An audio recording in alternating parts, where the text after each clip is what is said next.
ነፂ ጋር ኑሬ ያለው የት ኢትዮጵያ ከመምጣቴ በፊት ወደ ስደት ማለት ነው። እኔ በደንብ ስለማውቀው ነው ይህን ነገር ጋጋዥነት ነው አብረሻቸው የነበርሽው? አዎ ጋጋዥነት የሚኖረው ከአማቱ ጋር ነው። ገባሽ አይደለ?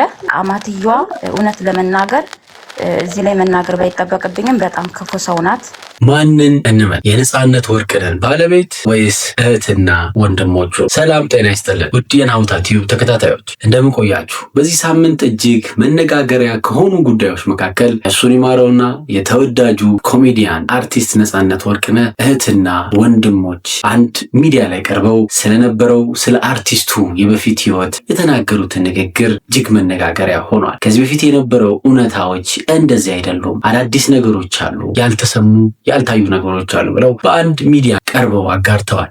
ይህንን ተከትሎ ሰው በሁለት ጎራ ተከፍሏል። የመጀመሪያው ጎራ የነጻነት ወርቅነህ ባለቤት የሚደግፍና ሁለተኛው ጎራ ደግሞ እነዚሁም ቤተሰቦቹን የሚደግፍ ሆኖ ተገኝቷል። ልጅ እህቶቹ ያሉት እኔ በደንብ ስለማቅ ነው ገብቼ ማለት ነው። እህቶቹ ያሉት ትክክል ነው፣ ምንም ጥፋት የለባቸውም። ለምን እኔ በደንብ ስለማቅ ማለት ነው። ስለነዚህ በቃ እኔ ምሳ ይዘሽልኝ መሲ ዛሬ ልቤን ስለሚያመኝ ይህንን ይዘሽልኝ ይለኛል።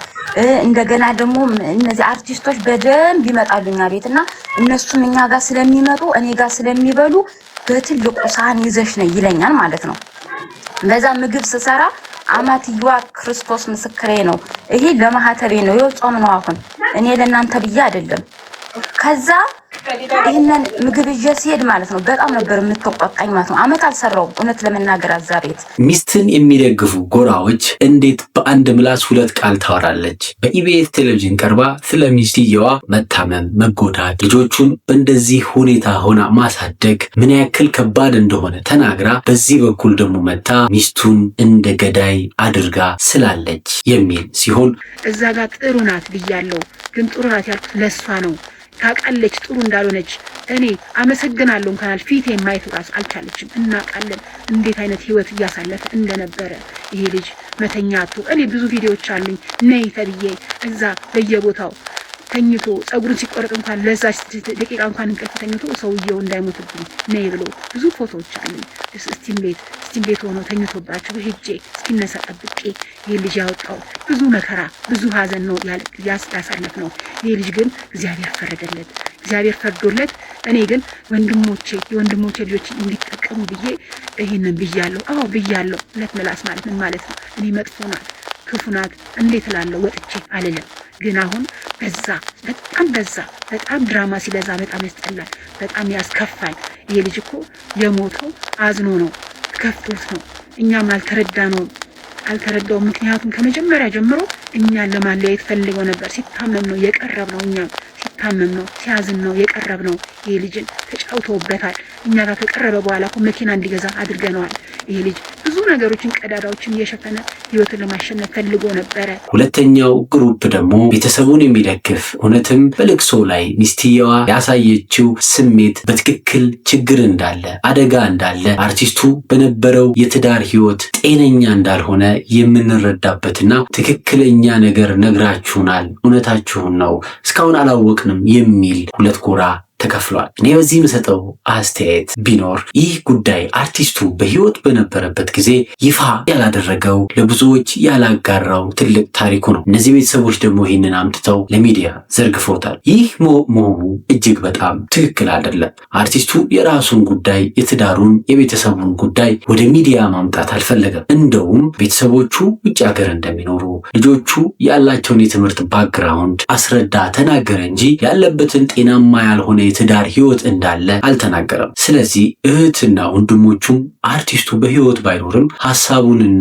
የውስጡን ያመቀውን ነገር እነሱም ይዘው ማሳለፍ ነው ያለባቸው። ህዝብ ይፍረድ ብለው ሚዲያ ላይ አቅርበውት ሊሆን ይችላል። ነገር ግን ህዝቡ እንዴት ይፍረድ? ይህንን ጉዳይ እኮ ቀጥታ ከነጻነት ወርቅነህ ነው ልናጣራና ልናውቅ ምንችለው። ሁለተኛ ደግሞ የሰው ልብን መርምሮ የሚያውቅ ፈጣሪ ብቻ ነው። ስለዚህ ምድራዊውን ህዝባዊ ፍርዶች ምንም ጥቅም የላቸው። ይህ የተዋጣው ገንዘብ እውነትም ነጻነት ወርቅነህ በህይወት ሳለ ለልጆቹ የሚልክላቸው ለትምህርታቸው ለዕለት ተዕለት ህይወታቸው የሚሆን ነውና ይህ መቋረጥ የለበትም። እንደውም አርቲስቱ ከሰጠው ግልጋሎት አንጻር ሲያንስም ነው። እነዚህ ልጆች ደግሞ የምትንከባከበው ባለቤቱ ናት። አይደለም እሱ ሞቶ በህይወት እያለ እንኳን አሜሪካ ሆና ልጆቹ እሷ ጋር ሆነው ነው ሲኖሩ ያሉት እና ይህ ነገር መሆኑ እጅግ መልካም ነው። ነገር ግን እንዲህ አይነት ጉዳዮች የሆኑ የተደረጉም ነገሮች የተነገሩም ነገሮች ቢኖሩ ክፋትም መልካምም ነገር ቢሆን የመጨረሻውን ፍርድ ለፈጣሪ ብንተው መልካም ነው። ቤተሰቦቹ ምን ያክል እንደተሰበሩ